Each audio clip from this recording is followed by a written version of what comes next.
Hello and welcome to the Geeks Review. I'm Jacob. And I'm Royce. Today we're going to be talking about the movies of Quentin Tarantino. Quentin Tarantino is a director, to say the very least, but he's a director known for his affinity for films of old, excessive violence, swearing, blood, guts, gore, pop culture references, and more. He made a name for himself in the 1990s with Pulp Fiction and Reservoir Dogs, and has gone on to direct several other films like Jackie Brown, Kill Bill Volumes 1 and 2, Death Proof, Inglourious Bastards, Django Unchained, The Hateful Eight, and Once Upon a Time in Hollywood. Just to name a few. He is kind of iconic, and people hold him up as being, one of the great directors of the modern age.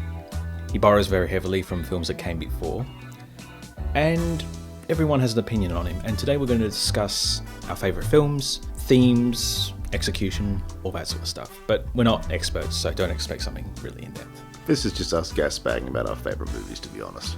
Pretty much. And discussing Quentin Tarantino as Quentin Tarantino, which, just like his movies, is a tad divisive. Yes, to say the least.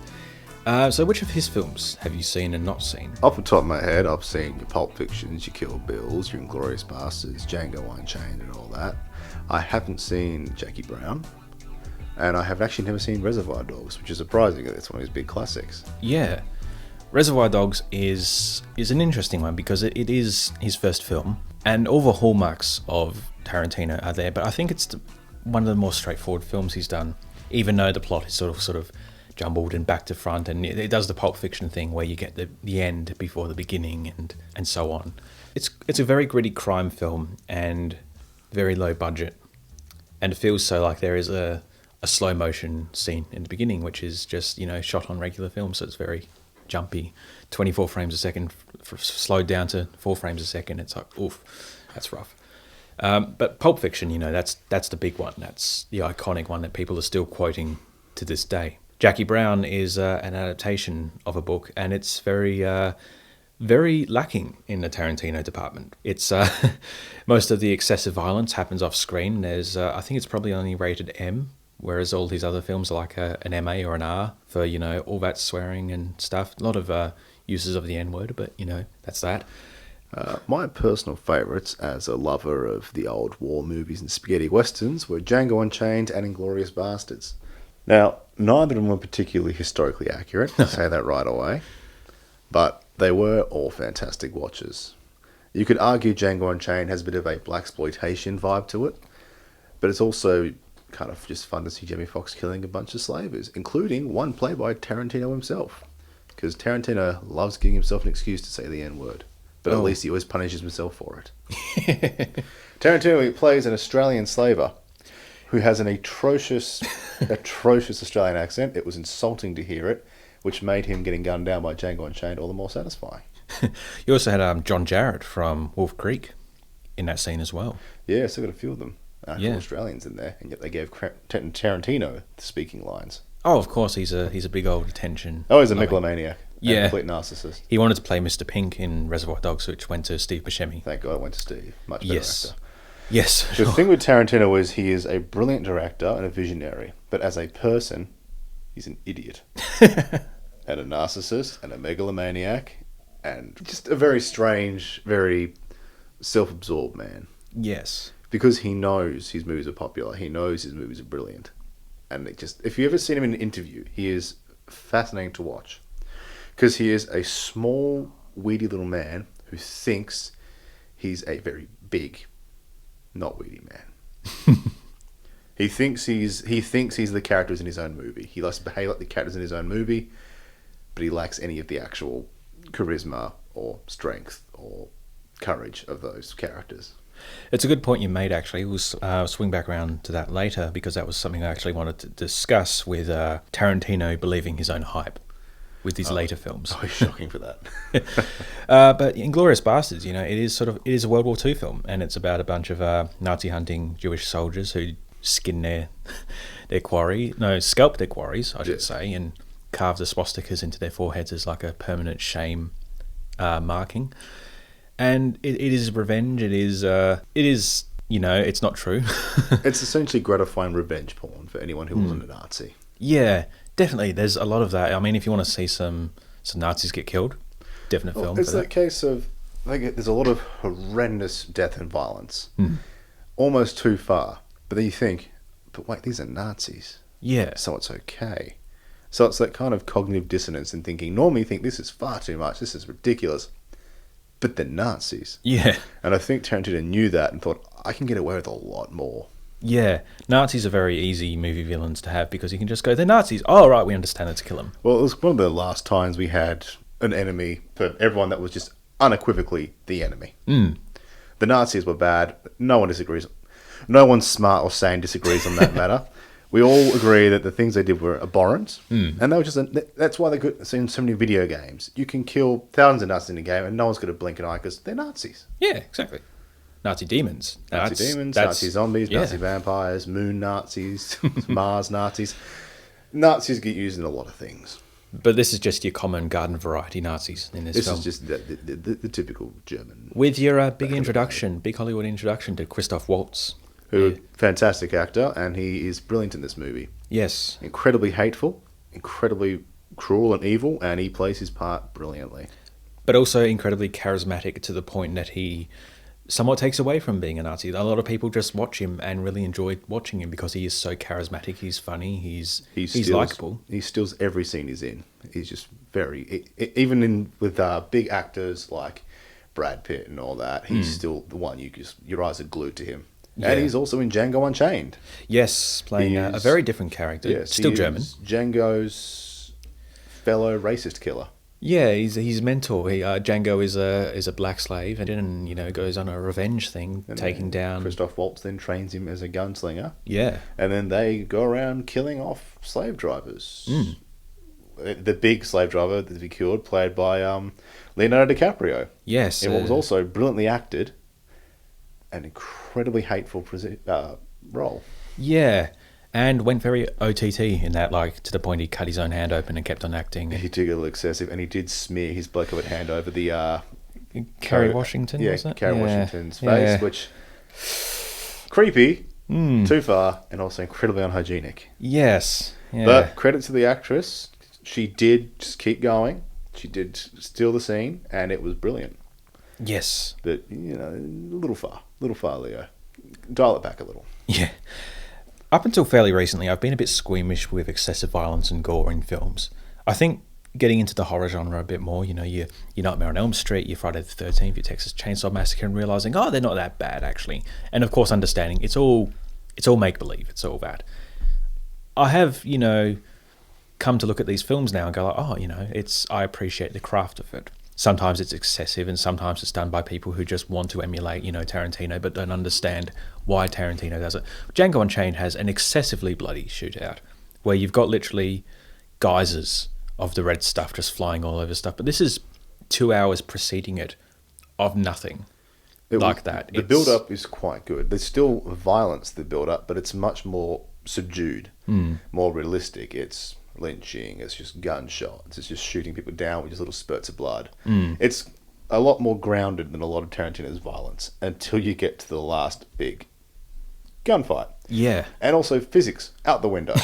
You see Django shoot one of the slave owners and they just go flying through a door frame. That's not how physics works, but it is satisfying to see. And that whole last bit, I think, was revenge porn. It was there for gratification. You've spent the last hour understanding how twisted these people's minds are, how they just see black people and anyone who's not American, basically, as subhuman. And you think, I want these people to get their comeuppance.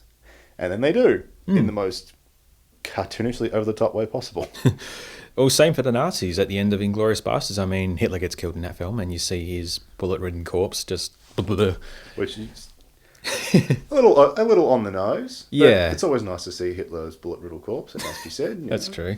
Similar thing happens in Once Upon a Time in Hollywood. It's, set around, the murder of Sharon Tate, played by Margot Robbie in this film. And the first 2 hours of this film is a lot of meandering build-up to the final release where the killers come to, kill Sharon Tate and company, but they instead get insulted by Leonardo DiCaprio's character and decide, we're going to kill him instead. And then they go in, and Brad Pitt's there as this sort of drunk, abusive stuntman who has beat up a few people in his time and decides, well, I'm under the influence of various substances and I'm going to take on these knife-wielding maniacs. And it is revenge born, like you said, of seeing the Manson killers get the absolute stuffing kicked out of them and torched alive with a flamethrower in this sort of...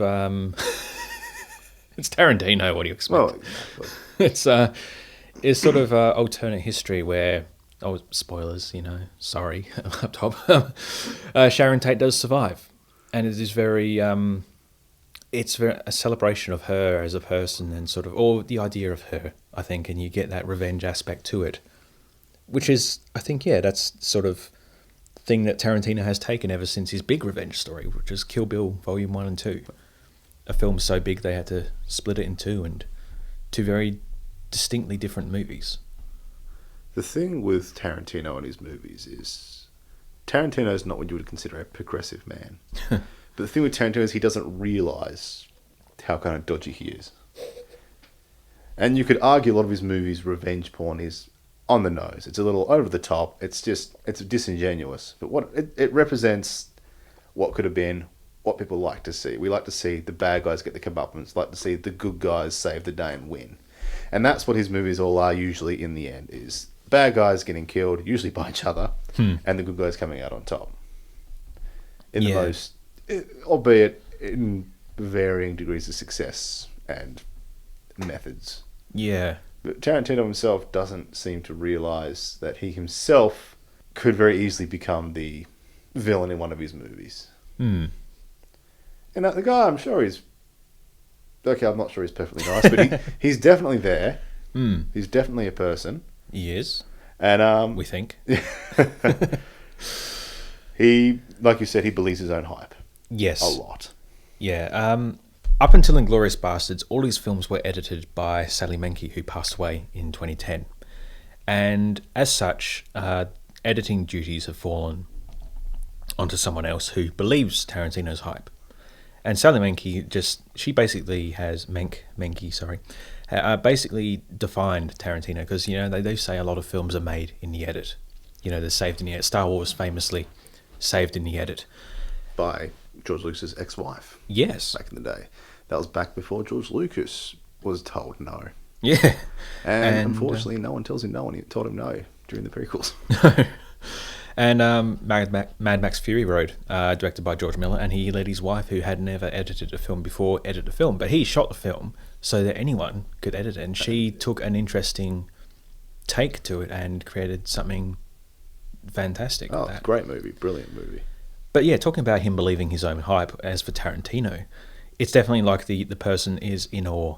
And a lot of his early films are quite meandering.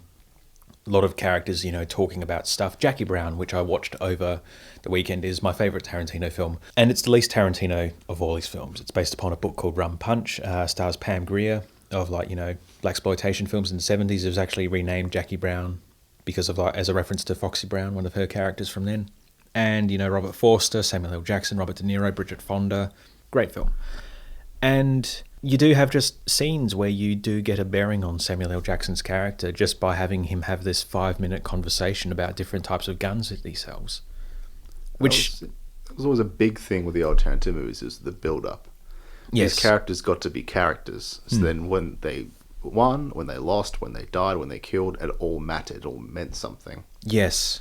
Whereas more recent Tarantino movies have been much more about the violence. It's just quippy, quick dialogue. It's ultra violence. It's death. It's gore. It's how many references can I shove into this conversation. Still enjoyable, but it does seem to be missing something. Yeah, there's a scene in Once Upon a Time in Hollywood where Brad Pitt's character goes to the farm where the Manson family are hanging out, and yeah, you think about those earlier films where like Jules and Vince, I can't remember which one of the Vega brothers it is, talk about, Big Macs and foot rubs and stuff, and it's naturalistic conversation where it's like, this, and they're about to do something horrific. They're going to do something horrific, but it builds their character. You get an idea of who they are from this conversation. With Once Upon a Time in Hollywood, I don't really have a bearing on who those characters are because, you do get a sense with Leonardo's character. He's like a struggling actor and he's trying and he's failing a lot of times and he's depressed and angry at himself for that. but you don't really have conversations where they talk like they used to, and there is so much of an emphasis on the violence, on just stuff. They're less characters these days and more vehicles for the violence and the quips and the clever dialogue and all the humour. That's what they are these days more than what they used to be. They don't get to be definitive, distinguishable characters. So while the movies are still cathartic, but by all means, they're very cathartic to watch, they don't have the kind of grounded charm that the characters in the old movies did. Yeah, or it's more but you get less. There's a 5-minute scene where Brad Pitt feeds his dog, and you see every part of him feeding the dog, from like opening the can to putting the dog food in the thing, and it's just like, okay, is something going to happen? Nothing happens. So that shows they knew that there were 5 minutes of just monotonous normal stuff in the old movies, but they didn't realise why it was there. Yeah, and exactly. It's that misunderstanding of why things used to be edited how they were is one of the big failings of a lot of movies when they lose their primary editor. It is a shame. It is. Like, I guess people still like his films. You know, I mean, Django Unchained was actually the first film that was which was edited without Sally Menke. And that I still think was a fantastic movie. Yeah, it is good. Yeah. That was also back when still had Sally Manke's shadow was still over the editing. Yeah. You could tell they were still trying to emulate her editing style. But as time went on, you could see Tarantino had tighter and tighter hold over the reins. Yeah. And it became more of a Tarantino vehicle. Yeah. Than a movie. And yeah, really going off his personality and rather than just, you know, his characters and stuff. You like Tarantino for his movies. You don't like Tarantino for Tarantino. No. I would recommend anyone listening to go watch some interviews with Tarantino and see what I mean. It is an interesting thing to watch. There is one I remember on Graham Norton with Alan Davies a few years ago. And he's talking about pineapples doing things to the human body when you eat them. And I won't say any more than that because it's, you know, we're a PG show. But you're just like, why is that necessary? Why are you telling this information? You know, it's... Exactly. He thinks... He does believe his own hype. He thinks he's this big, insightful, brilliant man. When he's just a dude who's watched a lot of old samurai movies and blaxploitation films. That's the thing, yeah. There's a scene with Bruce Lee in Once Upon a Time in Hollywood, and I'm just like, okay, what was the point of that? Because apparently Lee's estate were like, well, that's an insult to Bruce Lee. Why have you done that? People, for some reason... You know, people do love Tarantino because there is a lot to like about his films. But people seem to think that he's the go-to casting choice when it comes to directors for big films like Deadpool. And there has been talk for many years now of Tarantino doing a Star Trek movie. Now, Star Trek is not violent, bloody, or gory. It's a largely hopeful, optimistic series that explores the human condition. Yes, the movies tend to put more balance in, but it always just tends to come across as disingenuous more than anything else. Yeah. So what would Tarantino bring to this? Do people really want to see Captain Kirk mowing down a Gorn with a machine gun? I don't think Tarantino is the right pick to do any kind of Star Trek. No.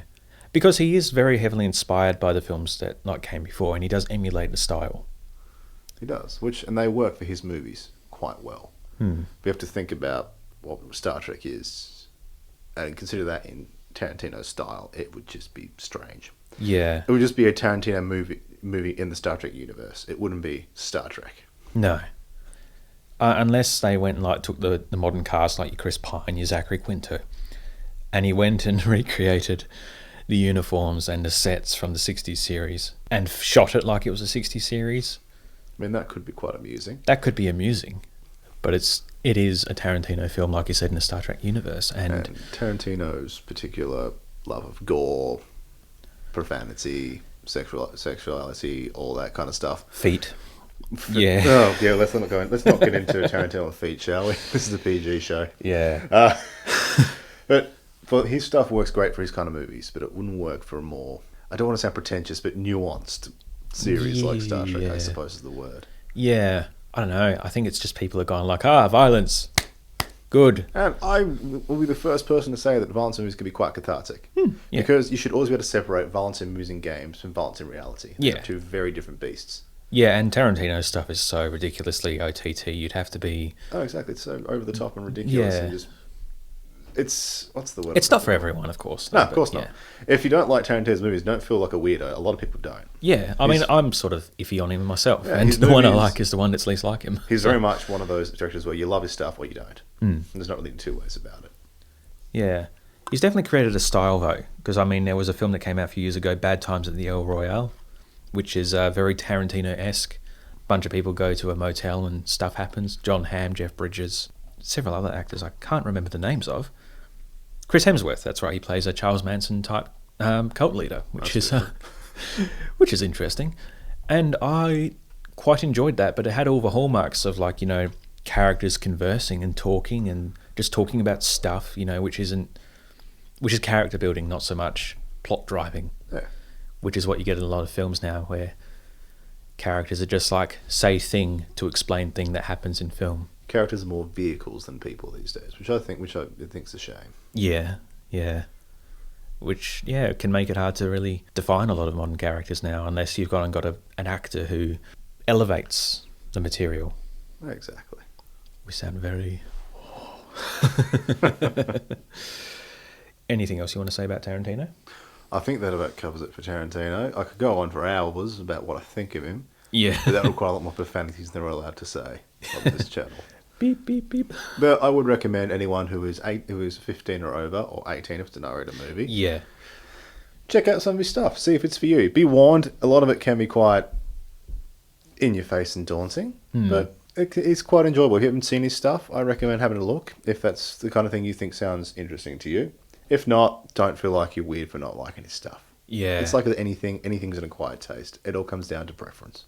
I definitely recommend, if I was to recommend a film, probably Jackie Brown, because it is sort of like the least like his. And if you can put up with a 2.5 hour film of characters just, you know, sort of talking about stuff in very slow plot, which did fly by, honestly, when I watched it. And I mean, you got Robert De Niro, and a lot of people like Robert De Niro. He's great. Samuel L. Jackson is great. And if you can take that, you know, you can take Pulp Fiction, Absolutely. Reservoir Dogs, and go on from there. If you want one that's just more catharsis than anything else, and you want something with a nice, safe villain, Inglourious Bastards. Yes. Or Django Unchained. Yes. You can't sympathise with Nazis or slave owners. It's fine. There's no. If you just want uncomplicated, that guy's the villain. Give those a look. And be sure to have lots of pee breaks, because these are very long movies. Oh, they usually clock into at least 3 hours minimum. Yeah. Very long. So be prepared for that too. If that's what you think, probably not a Tarantino movie for you. The Hateful Eight is really long. Excessive. Excessive, yeah. I did see on Netflix they actually split it up into like 4 50-minute or 60-minute chunks or something like that. So it's like a mini-series. It's Which, probably a better way to do it, to be honest. yeah, which is interesting, because then you think, you got a film which is like, you know, 3 hours long, and you're like, oh, okay, that's it. But when you split it up into 4 distinct pieces, that's like, wow, okay, this is a massive series. Yeah. I feel indulgent for watching the entire thing, even if it is the exact same length. Anyway, that's been our rambly discussion on Quentin Tarantino. We'll be back next week, maybe, hopefully. Yeah, I should be. I'm always happy to come into the studio and have a chat. I'm Royce. I love the sound of my own voice. Yes, and you... we messed this up.